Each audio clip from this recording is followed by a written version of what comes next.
வணக்கம். ஆகாஷவாணி மாநில செய்திகள் வாசிப்பவர் பானுமதி ஸ்ரீனிவாசன். தலைப்புச் செய்திகள்.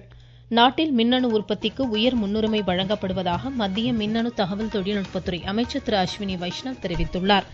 நுகர்வோர் பாதுகாப்பை உறுதி செய்வதில் மத்திய அரசு அர்ப்பணிப்புடன் செயலாற்றுவதாக நுகர்வோர் விவகாரங்கள் துறை அமைச்சர் திரு பிரல்ஹாத் ஜோஷி கூறியுள்ளார். தமிழ்நாட்டில் வரும் நிதியாண்டில் வேளாண் துறைக்கு 45,661 கோடி ரூபாய் நிதி ஒதுக்கப்பட்டுள்ளதாக வேளாண் அமைச்சர் திரு எம்.ஆர்.கே. பன்னீர்செல்வம் அறிவித்துள்ளார். விவசாயிகளுக்கு பயிர்க்கடன் வழங்க 17,000 கோடி ரூபாய் நிதி ஒதுக்கப்பட்டுள்ளதாகவும் அவர் கூறினார்.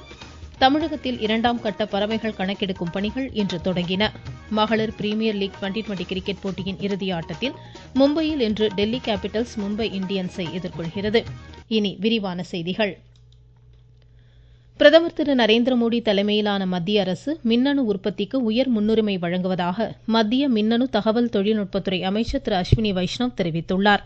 சென்னை விமான நிலையத்தில் இன்று செய்தியாளரிடம் பேசிய அவர், மின்னணுவியல் துறையில் 2வது பெரிய ஏற்றுமதி நாடாக இந்தியா வளர்ச்சி பெற்றுள்ள நிலையில் இது சார்ந்த தொழில்நுட்ப திட்டங்களை மத்திய அரசு ஊக்குவிப்பதாக எடுத்துரைத்தார். தமிழகத்திற்கு மத்திய அரசு சிறப்பான இடத்தை வழங்கியிருப்பதாகவும் அமைச்சர் குறிப்பிட்டார். சென்னை தையூர் அருகே இந்திய தகவல் தொழில்நுட்ப உயர்கல்வி மையத்தின் ஹைப்பர்லூப் புதிய திட்டம் சோதனை தருவாயில் உள்ளதாகவும் இந்த சிறப்பான முயற்சிக்கு இக்கல்வி மையத்தை பாராட்டுவதாகவும் அமைச்சர் தெரிவித்தார். Honorable Prime Minister Shri Narendra Modi ji has given huge emphasis on the manufacturing of electronics, and today electronics has become the second largest export item from India, and we have given very important position to Tamil Nadu. We have encouraged the electronics industries to set up facilities, and today one large facility will be starting here. இதனைத் தொடர்ந்து திருவள்ளூரை அடுத்த பன்னூரில் ஜெட்வர்க் உயர் தொழில்நுட்ப தனியார் மின்னணு நிறுவனத்தை அமைச்சர் திரு அஸ்வினி வைஷ்ணவ் தொடங்கி வைத்தார். மாநில தொழில்துறை அமைச்சர் திரு டி.ஆர்.பி. ராஜா உடனிருந்தார். சென்னை அடையார் உயர் தகவல் தொழில்நுட்ப கல்விக் கழகத்தின் கணினி மையம் உள்ளிட்ட பல்வேறு உயர் தொழில்நுட்ப திட்டங்களையும் அமைச்சர் இன்று பார்வையிடுகிறார். நுகர்வோர் பாதுகாப்பை மத்திய அரசு உறுதி செய்வதில் அர்ப்பணிப்புடன் செயலாற்றுவதாக மத்திய நுகர்வோர் விவகாரங்கள் துறை அமைச்சர் திரு பிரல்ஹாத் ஜோஷி தெரிவித்துள்ளார். சர்வதேச நுகர்வோர் உரிமைகள் தினத்தை ஒட்டி இணையதள கருத்தரங்கில் இன்று உரையாற்றிய அமைச்சர், நுகர்வோர் ஆளுமைக்காக அவர்களுக்கான தீர்வாயங்களை அரசு நவீனப்படுத்தியுள்ளதாக குறிப்பிட்டார். முறைகேடான வர்த்தக நடவடிக்கைகளால் பாதிக்கப்படாத வகையில் தேசிய நுகர்வோர் உதவி எண் நுகர்வோரின் பாதுகாப்பை உறுதி செய்வதாகவும் எடுத்துரைத்தார். சுற்றுச்சூழலுக்கு உகந்த உற்பத்தி தொழிற்சாலைகள் மற்றும் இது சார்ந்த புதுமையான படைப்பாற்றல் திட்டங்களையும் அரசு ஊக்குவிப்பதாகவும் அமைச்சர் குறிப்பிட்டார். பிரதமர் திரு நரேந்திர மோடி அகில இந்திய வானொலியில் மன் கி பாத் மனதின் குரல் நிகழ்ச்சியில் 120வது முறையாக வரும் 30ஆம் தேதி உரையாற்றுகிறார். இந்நிகழ்ச்சியில் இடம்பெற வேண்டிய தங்களது எண்ணங்கள் மற்றும் கருத்துக்களை பொதுமக்கள் 1800117800 என்ற இலவச எண், மைகவ் இணையதளம், நமோ செயலி உள்ளிட்டவற்றில் வரும் 28ஆம் தேதி வரை தெரிவிக்கலாம். மத்திய கலாச்சார அமைச்சகத்தின் கீழ் செயல்படும் தஞ்சை தென்மண்டல கலாச்சார மையம் சார்பில் தமிழகத்தின் பல்வேறு பகுதிகளில் கம்ப ராமாயண பாராயண நிகழ்வுகளுக்கு ஏற்பாடுகள் செய்யப்பட்டுள்ளன.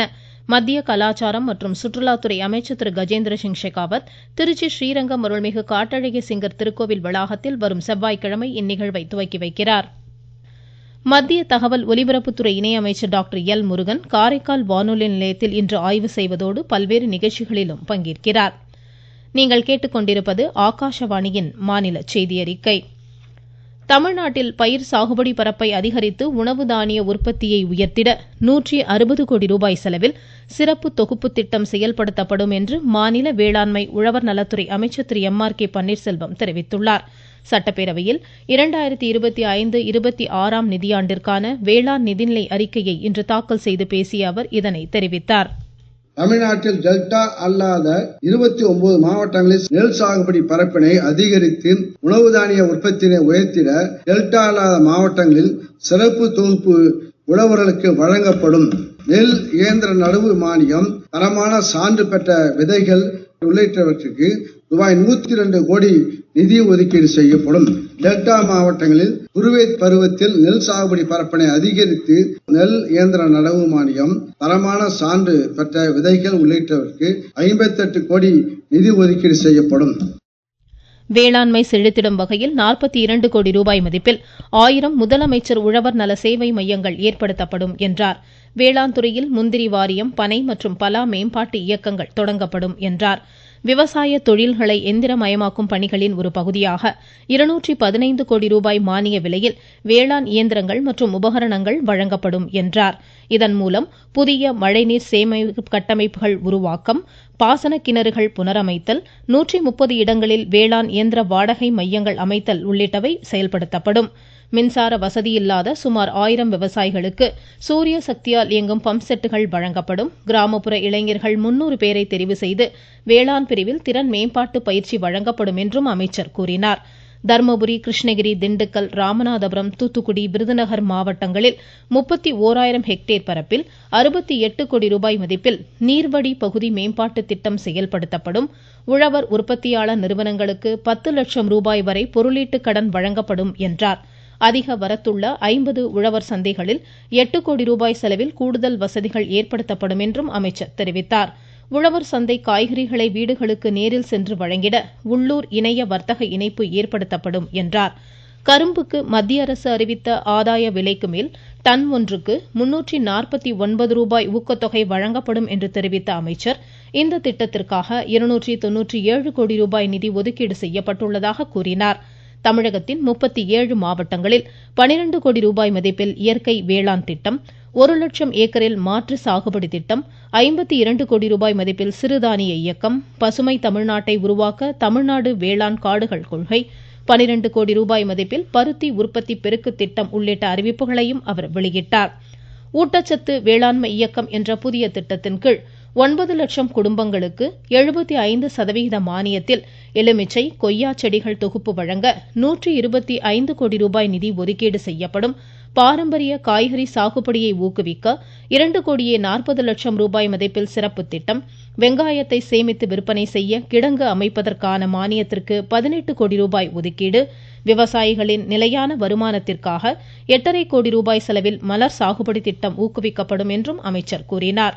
ஊரக பகுதிகளில் உள்ள ஏழை மகளிருக்கு நாட்டுக்கோழி பண்ணை அமைக்க 6 கோடி ரூபாய் நிதி ஒதுக்கீடு, காவிரி டெல்டா பகுதிகளில் சுமார் 6180 கிலோமீட்டர் நீள நீர்நிலைகளை தூர்வார 120 கோடி ரூபாய் ஒதுக்கீடு, விவசாயிகளுக்கு பயிர்க்கடன் வழங்க 17,000 கோடி ரூபாய் ஒதுக்கீடு செய்யப்பட்டுள்ளதாகவும் அமைச்சர் தெரிவித்தார். பாரம்பரிய மலரான மல்லிகை சாகுபடியை அதிகரிக்க 1.5 கோடி ரூபாய் செலவில் சிறப்பு திட்டம் மேற்கொள்ளப்படும் என்றார். நல்லூர் வரகு, வேதாரண்யம் முல்லை, நத்தம் புளி, ஆயக்குடி கொய்யா, கப்பல்பட்டி கரும்பு முருங்கை ஆகிய 5 வேளாண் விளைபொருட்களுக்கு புவிசார் குறியீடு வழங்க நடவடிக்கை எடுக்கப்படும் என்றும் குறிப்பிட்டார். வேளாண்மையில் புதிய கண்டுபிடிப்புகளுக்கான டாக்டர் MS சுவாமிநாதன் ஆராய்ச்சி நிதி உருவாக்கப்படும். சென்னை, கோவை, தூத்துக்குடி, மதுரையில் உயிர்ம வேளாண் விளைபொருட்களுக்கு தர நிர்ணய ஆய்வகங்கள் அமைக்கப்படும் என்றும் அமைச்சர் கூறினார். தமிழ்நாட்டில் வரும் நிதியாண்டில் வேளாண் துறைக்கு 45,661 கோடி ரூபாய் நிதி ஒதுக்கப்பட்டுள்ளதாகவும் வேளாண் அமைச்சர் திரு MRK பன்னீர்செல்வம் அறிவித்துள்ளார். தமிழகத்தில் 2ஆம் கட்ட நிலவாழ் பறவைகள் கணக்கெடுக்கும் பணி இன்றும் நாளையும் நடைபெறுகிறது. திருவாரூர் மாவட்டம் முத்துப்பேட்டை, உதய மார்த்தாண்டபுரம் பறவைகள் சரணாலயம், நாகை கோடியக்கரை பறவைகள் சரணாலயம் பகுதிகளில் கணக்கெடுப்பு பணிகள் நடைபெறுகின்றன. கன்னியாகுமரி மாவட்டத்தில் சுசீந்திரம், தேரூர், அச்சங்குளம் உள்ளிட்ட இடங்களில் 7 குழுவினர் இப்பணிகளில் ஈடுபட்டுள்ளதாக மாவட்ட வன அலுவலர் திரு பிரசாந்த் தெரிவித்துள்ளார். தமிழ்நாடு வனத்துறை சார்பாக நிலப்பரப்பில் வாழக்கூடிய பறவைகளை கணக்கெடுப்பு பணி தமிழ்நாடு முழுவதும் நடைபெற்று வருகிறது. எல்லா மாவட்டத்திலும் 25 குழுக்களாக பிரிந்து பண்றோம். ஊரக பகுதிகள், நகர்ப்புற பகுதிகள், பாதுகாக்கப்பட்ட அல்லது வனப்பகுதிகள், இந்த 3 பிரிச்சு நம்ம டீம்ஸ் வெவ்வேறு இடத்துல இருக்காங்க. இந்த ஆண்டு முதல் முறையா இரவுல ஆக்டிவா இருக்கிற பறவைகள் கணக்கெடுக்கும் பணி இந்த ஆண்டு நம்ம ஆரம்பிக்கிறோம். கன்னியாகுமரியை பொறுத்த வரைக்கும் கிட்டத்தட்ட 7 டீம் இதுல இருக்காங்க. அந்த 7 டீமும் இன்னைக்கு நைட்டு நம்ம பேர்ட் சென்சஸ் பண்ண போறோம். மகளிர் பிரீமியர் லீக் 2020 கிரிக்கெட் போட்டியின் இறுதி ஆட்டத்தில் டெல்லி கேபிட்டல்ஸ் மும்பை இந்தியன்ஸை இன்று எதிர்கொள்கிறது. மும்பை பிராபன் விளையாட்டரங்கில் இரவு 8 மணிக்கு இப்போட்டி தொடங்குகிறது. மீண்டும் தலைப்புச் செய்திகள். நாட்டில் மின்னணு உற்பத்திக்கு உயர் முன்னுரிமை வழங்கப்படுவதாக மத்திய மின்னணு தகவல் தொழில்நுட்பத்துறை அமைச்சர் திரு அஸ்வினி வைஷ்ணவ் தெரிவித்துள்ளார்.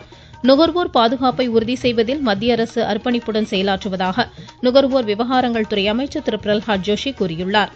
தமிழ்நாட்டில் வரும் நிதியாண்டில் வேளாண் துறைக்கு 45,661 கோடி ரூபாய் நிதி ஒதுக்கப்படுவதாக வேளாண் அமைச்சர் திரு MRK பன்னீர்செல்வம் அறிவித்துள்ளார்.